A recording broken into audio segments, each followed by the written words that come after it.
Entrevistas com os candidatos a prefeito de Campos é um oferecimento. UENF, uma universidade a serviço da sociedade. Aqui é ciência. A SIC, a Associação Comercial e Industrial de Campos. Há 129 anos, comprometida com desenvolvimento econômico e social.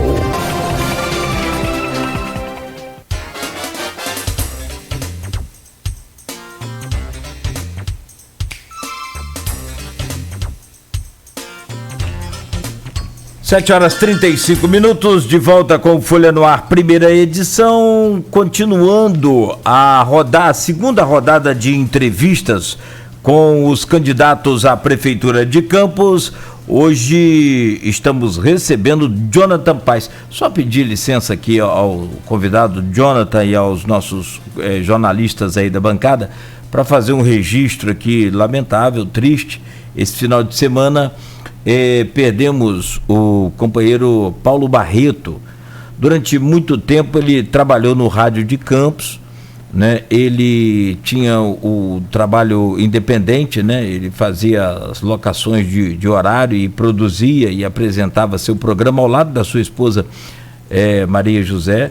E esse final de semana, infelizmente, perdemos aí o Paulo Barreto. Ele já vinha bem debilitado, né? Há um bom tempo. E infelizmente esse final de semana não resistiu. Então fica aqui o registro, né, os nossos profundos pesares aí aos familiares, a dona Maria José em especial, que sempre teve contato conosco, que ele chegou a fazer também aqui por vários anos programa na Continental. Bom, Jonathan, muito obrigado pela presença de antemão, obrigado aí mais uma vez pela disponibilidade do seu tempo, seja bem-vindo aqui ao Folha no Ar, primeira edição, candidato. Muito bom dia, Aldir, muito bom dia, Cláudio, muito bom dia, Arnaldo. É um prazer estar aqui com vocês na Folha no Ar e quero mandar um bom dia também a todos os ouvintes da rádio e que estamos aí na luta, buscando libertar nossa cidade da corrupção política e dessa escravidão política que existe dentro do nosso município. Vamos lá, Jonathan. Com relação à nossa última entrevista, né, nosso último bate-papo aqui, nós falamos sobre a questão da crise financeira, vamos abordá-la agora também nesse bloco, mas de lá até agora o Ricardo André Vasconcelos escreveu um artigo que foi publicado no blog Opiniões e também no Folha 1, em que ele aponta um déficit, para seja qual for o próximo prefeito de Campos, um déficit mensal de 17 milhões em 2021. Déficit mensal de 17 milhões. Você leu essa análise, concorda com ela e como, principalmente, administrar a cidade com esse déficit mensal? Então, Arnaldo, eu concordo em partes. Tem dados ali que eu não concordo. Por exemplo, se você observar, na última lei orçamentária anual que foi proposta pelo atual gestor, se você observar os dados recorrentes à folha de pagamento em cargos sociais, nessa entrevista da Folha ele menciona 1 bilhão e 100, na lei orçamentária está 978 milhões, salvo engano. Tá? Então, essas descompatibilidades orçamentárias eu não concordo, eu prefiro ficar com o que foi aprovado em lei, tá? No orçamento previsional na Câmara no ano passado. Sobre a preocupação dos 17 milhões, eu tenho uma maior preocupação, que é a falta de transparência do atual governo. Tá? A gente não sabe como que o atual gestor irá deixar a prefeitura. Se ele vai deixar com 2 folhas atrasadas, os RPAs a gente sabe que estão com 4 a 5 folhas de pagamento atrasadas, os hospitais contratualizados estão atrasados, não existe prestação de conta.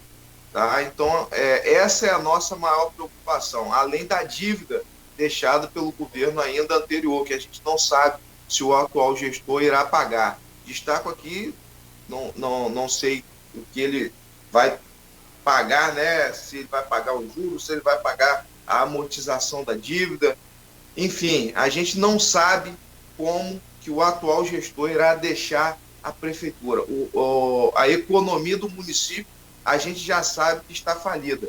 A gente já sabe que o município não produz.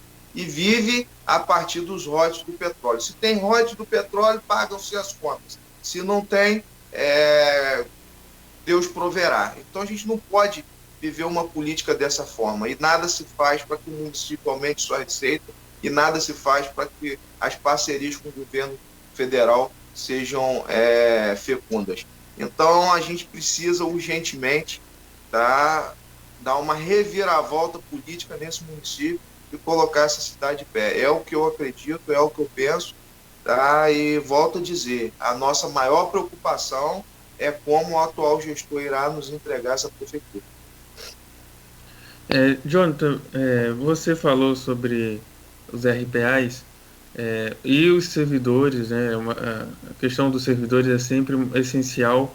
O prefeito Rafael Diniz, né, foi eleito também falando bastante da questão dos servidores. Hoje, com essa queda da arrecadação, a situação delicada dos RPAs, como você já tinha falado também, os aposentados com os salários, com os vencimentos atrasados, parcelados, na verdade. Como que fecha essa conta dos servidores numa situação como essa, e dentro da lei de responsabilidade fiscal, né? Porque se a arrecadação cair, naturalmente a quantidade, o valor, né, o percentual de gasto com o pagamento da folha salarial aumenta, e já estamos aí quase no limite. Como fechar essa conta dos servidores? Eu volto a dizer, Aldir, nós teremos que pagar uma conta que não foi a gente que fez. Imagine você casar com uma esposa que vem cheio de dívidas de outros casamentos.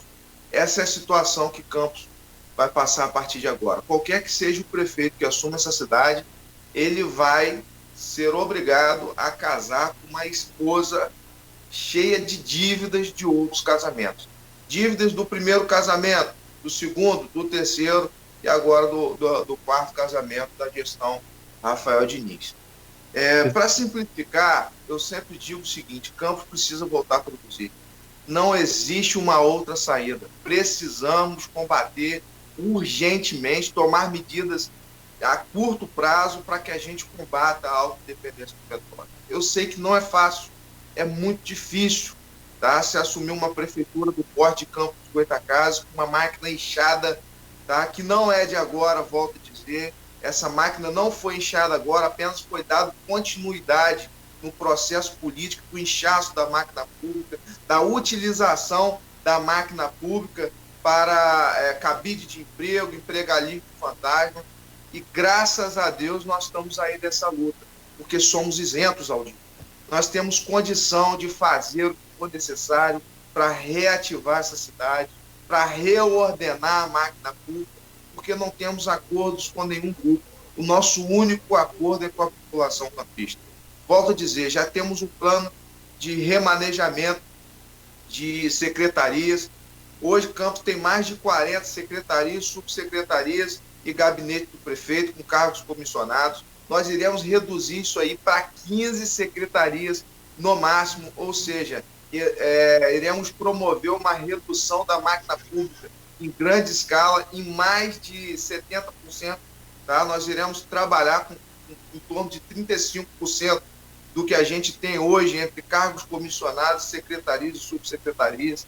Iremos utilizar servidores públicos para compor essa base de secretariado. Lógico que nós já temos uma equipe, lógico que nós temos um grupo prontamente disposto a reerguer esse município junto conosco. Essa base já está montada, são pessoas de extrema confiança, extrema capacidade técnica e experiência, E esse grupo será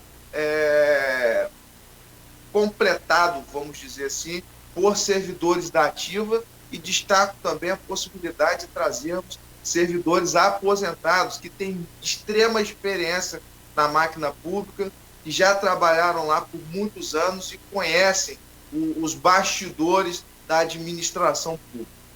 Uma outra questão importante que a gente precisa citar eu volto a dizer, a falta de transparência ela é muito grande. ela é muito grande. E aqui eu queria deixar um recado à população campista, que a partir do momento que o Jonathan Paz, junto com o doutor Constantino Ferreira, assumir essa prefeitura, haverá um mandato de ordem, um mandato de decência, um mandato de credibilidade. Nós iremos fazer com que essa prefeitura seja enxugada a ponto de dizer que a farra acabou. A partir do momento que nós entrarmos na prefeitura, ninguém mais irá ter a oportunidade de locupletar dinheiro público, de desvio, de propina. Nós faremos uma gestão de moralidade. E é isso que é importante se dizer. É importante se combater de frente a frente com a má administração pública, com prioridades. É assim que se administra uma cidade, tá? Fazendo com que o recurso chegue na ponta, fazendo com que o recurso destinado seja entregue à população através de uma boa prestação de serviço. E esse é o nosso desafio, essa é a nossa vontade, o nosso desejo, fazer com que os recursos realmente cheguem aonde devem chegar e sejam da melhor maneira possível utilizados pelos nossos colaboradores, que são os servidores públicos e também os contratados RPAs. Jonathan, você citou aí que a prefeitura seria uma noiva com muitas dívidas de outros casamentos. E depois você diz que o inchaço da máquina não começou agora e há muito tempo. Quando começou? Por quê? Eu destaco aqui o modelo gastador, né, que foi implantado a partir da captação de royalties do petróleo, que foi a partir do governo do senhor Arnaldo França Viana. Tá? O governo do Arnaldo Viana começa a história dos royalties do petróleo. Naquela época nós tínhamos uma receita muito boa. Tá? Nós tínhamos a indústria sucroalcooleira ainda em plena atividade, já em decadência, mas ainda tínhamos uma produtividade muito grande. Tá? O comércio girava a partir da economia própria. Não se precisava de royalties do petróleo para se movimentar a economia de Campos. A indústria existia, o comércio era forte e nós tínhamos uma ascensão na economia nacional. Então isso era muito importante. E para complementar, nós começamos a receber, através do governo Fernando Henrique Cardoso, a parcela de royalties do petróleo. Eu destaco aqui que Arnaldo foi um verdadeiro sheik campista dentro dessa cidade, porque tinha inúmeros recursos e um custeio de máquina muito menor. Basta dizer que o salário mínimo na época era em torno de R$200. Tá? Então ele tinha uma arrecadação muito grande, tá, para um custeio da máquina bem inferior, ao que se arrecadava, um custeio mínimo que ele tinha na época. E aí ele institui um modelo político, porque não se sabia nem como gastar tanto dinheiro que eles recebiam na época. E aí eles instituem esse modelo que a gente tem hoje, o modelo gastador, tá? Que cria-se projetos para gastar dinheiro do petróleo. E aí esse modelo foi seguido pelo Alexandre Mocaibe, inclusive tiveram grandes problemas envolvendo a Polícia Federal, né? Segundo consta aí, o avião da Polícia Federal bateu em Campos e prendeu inúmeros secretários e etc. Se não me engano, foi o telhado de vidro, né? Na época. E a prefeita também, que sucedeu o Mocaibe, pega uma prefeitura arrasada, mas ainda tinha uma receita muito grande, porque Campos ainda produzia. Então a gente tinha recursos federativos, oriundos de emendas parlamentares, projetos como Minha Casa Minha Vida, que isso também gerava, né, recurso próprio. Tá? Basta você observar a quantidade de obras que tinha na época na nossa cidade, tudo isso gerava ISS, gerava imposto como receita própria pela quantidade de obras que nós tínhamos. Tá? E, enfim, e foram dando sequência nesse modelo assistencialista, sem se preocupar com o futuro da nossa cidade, sem se preocupar com o futuro das nossas crianças. E vem o atual gestor dizendo que iria romper com todas essas práticas, queria trazer dignidade, queria trazer honradez aos munícipes do município, mas o que vimos foi exatamente o contrário. Tá? Ele aprimorou esse modelo arbitrário, esdrúxulo, vem sendo praticado na nossa cidade há muitos anos. E aí, já que ele não fez, agora é a nossa vez. Vamos entrar nessa prefeitura, vamos romper com as práticas da velha política e traçar um novo caminho e colocar essa cidade nos trilhos do desenvolvimento.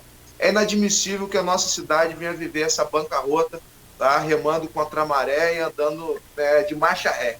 Essa é a grande verdade. Nós estamos falando de um carro que está descendo um penhasco, indo rumo ao desfiladeiro de marcha ré. A gente precisa frear esse carro, colocar ele para andar para frente e fazer com que ele volte a ser uma grande potência. Vai ser fácil? Vai ser de um dia para o outro?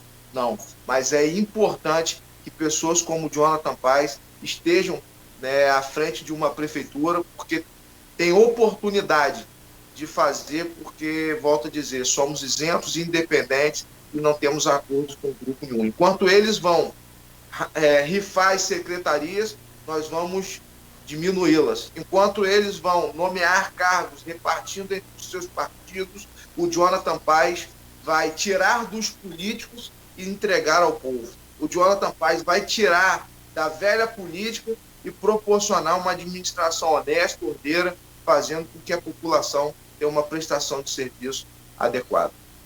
Jonathan, só a título de complementação, né, para a gente esclarecer a situação, no governo de Arnaldo tem início as participações especiais. Royalties começa um pouquinho antes, lá no governo Garotinho, com uma quantia bem menor. Mas o que explode, né, é o que movimenta muito, e foi a última parcela zerada, e a próxima chega agora em novembro, vamos ver de quanto vai ser, foi a participação especial, aí sim, começa no governo Arnaldo.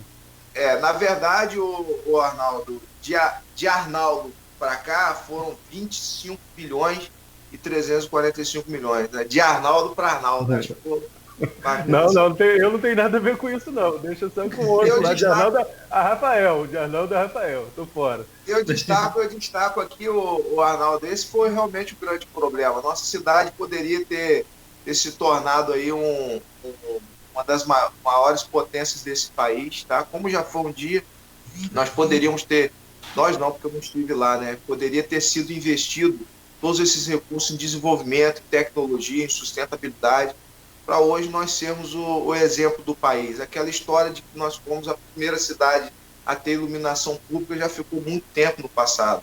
E a gente perdeu esse pioneirismo, a gente perdeu essa essência produtiva. Então, eu sempre falo isso, Campos precisa voltar a produzir, Campos precisa voltar a ser potência, Campos precisa voltar a estar em evidência. Só que agora numa realidade totalmente diferente. Campos não tem receita própria, Campos não tem royalties do petróleo, nós vimos aí uma queda absurda, hoje, se eu não me engano, vai entrar em torno de 30 milhões nos cofres da prefeitura, tá? E aí só vai rolando dívida, e é como eu disse, se tem um royalties, se paga, não tem, a Deus dará. Então, esse modelo aí precisa ser banido, né, junto com as famílias que instituíram esse modelo na nossa cidade. Jonathan, a gente falou sobre a questão dos servidores, voltando um pouco sobre isso, durante esse período, né, do governo Rafael, não houve, até por conta dessa queda na arrecadação, não houve reajuste do salário dos servidores, que é uma pauta da categoria. Daria para fazer reajuste para os servidores nessa situação? Ô Aldir, o reajuste do servidor, volto a dizer aqui a figura do doutor Constantino Ferreira, que é médico, ginecologista, é o nosso vice. Ele é servidor público há mais de 42 anos de idade, tá? Já viu tudo acontecer, inclusive antes da Constituição de 88. Tá? E o que eu queria dizer a você?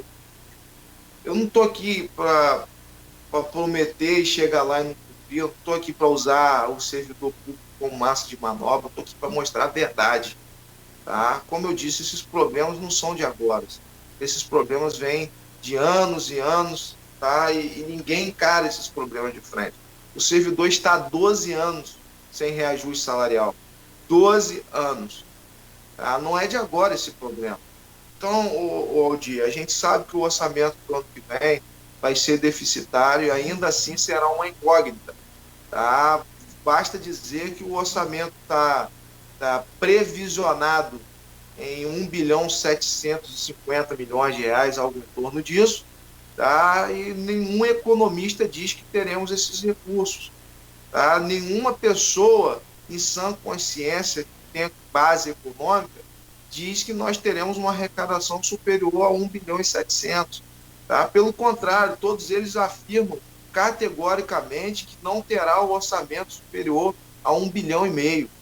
Então, eu volto a dizer, nós teremos que fazer um corte na carne, nós teremos que fazer tomar medidas de recessão econômica, tá? Nós teremos que tomar medidas, tá, de reordenamento do quadro político da cidade, para que a gente possa realmente ter recursos para as prioridades. Tá? Se você observar hoje num dia desse como chuva, para você imaginar como é que está a vida do cidadão de bem que está dentro do corredor do HGG. Para você imaginar, goteira não, enxurrada dentro do hospital. É inadmissível, a gente não pode mais permitir que uma política como essa, perversa, tá, iníqua, continue comandando essa cidade. Tá? Então a gente precisa ter prioridades, e saúde é prioridade, educação é prioridade. Sem querer entrar muito em detalhes, você já parou para pensar, nós temos hoje só de colégios e escolas em torno de 140 unidades em toda a cidade, abandonadas, escolas abandonadas. Logo no início do ano nós teremos que iniciar o ano letivo dos alunos. E aí, já parou para você imaginar fazer detetização em todos os colégios? Capinagem, que tem escola aí que está com mato no telhado, meu irmão. É cobra, é barata, é escorpião, e aí? Nós vamos ter que fazer, temos que encarar, é um outro problema, e sem dinheiro, sem recurso, tá? Você imagina, o material didático, o PNLD, por exemplo, que é ofertado pelo governo federal. Será que eles escreveram para o ano que vem a nossa cidade no programa? Será que vai ter material didático para a gente proporcionar aos alunos? A gente não sabe, não tem transparência. Tá? Olha que situação. O uniforme, dizem que chegou, tá onde? Será que a gente vai ter uniforme para proporcionar aos alunos no ano que vem? Como é que está o contrato? Sistema de merenda, vai dar para conseguir manter o contrato vigente? A nossa cidade, cara, não tem uma panela, não tem um fogão dentro tanto hospitais quanto colégios. É tudo contratualizado. Sistema de ambulância contratualizado, terceirizado. Salvo engano, os profissionais da empresa, me parece que também estão sem receber. Então, deixaram a cidade no desleixo, sabe, na incompetência, na arbitrariedade, fazendo com que o município estivesse à deriva. E essa é a grande verdade. Aí, por exemplo, hoje eu estou aqui para fazer o quê? Para vir candidato para tentar tapar esses rombos, para tentar tapar os buracos. Olha o sistema previdenciário. Nós estamos falando de um rombo de mais de R$500 bilhão no fundo previdenciário do município. Entendeu, Arnaldo? A gente está aqui para mostrar a verdade à população. Arrombaram o nosso município, deixaram a nossa cidade entregue às baratas. E nós estamos aqui para encarar esses problemas de frente. Nós estamos aqui para encarar essa grande missão, esse grande desafio, que é reerguer a maior cidade do estado do Rio de Janeiro, que vem sendo mal administrada, que vem sendo mal gerida, e não é de agora. Não é de agora. Gasta-se mais com propagandas, tá? Com marketing, do que com agricultura. Isso é um absurdo. Isso é um absurdo. Nós estamos falando de mais de R$800 bilhões que são destinados à saúde pública. Esse ano, com pandemia, mais de R$1 bilhão que ninguém sabe onde foi parar, que não tem transparência de nada. Então nós estamos aqui para romper com essas práticas da velha política.